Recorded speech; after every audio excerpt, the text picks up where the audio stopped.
Indian premier লিগে চলমান আসরের প্রথম 3 রাউন্ডের ম্যাচ শেষে সর্বোচ্চ উইকেট শিকারের তালিকায় শীর্ষে ছিলেন মোস্তাফিজুর রহমান। তার উইকেটের সংখ্যা ছিল 7টি। পরে ফিজের সমান 7 উইকেট হয় মোহিত শর্মার। তবে ইকোনমিতে মোস্তাফিজের চেয়ে এগিয়ে থাকায় তাকে সরিয়ে শীর্ষে উঠে আসেন মোহিত।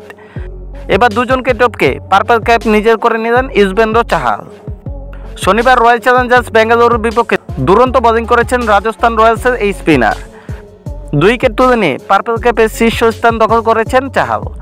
4 ম্যাচ খেলে এখন তার ঝুলিতে 8 উইকেট, ইকোনমি 6.35।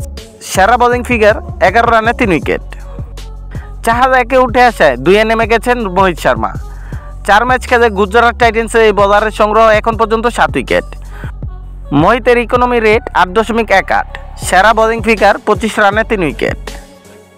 চেন্নাই সুপার কিংসের হয়ে অভিষেক আসর খেলতে নামা মোস্তাফিজুর রহমান 3 ম্যাচে 7টি উইকেট শিকার করেছেন। বেগুনি টুপির তালিকায় 3 নম্বরে আছেন ফিজ।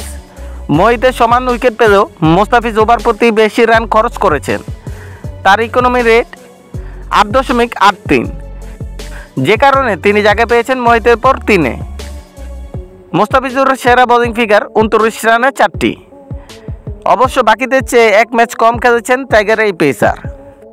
লখনৌ সুপার জায়ান্টের মায়াঙ্ক যাদব 2 ম্যাচে 6 উইকেট নিয়ে এই তালিকায় 4 নম্বরে রয়েছেন।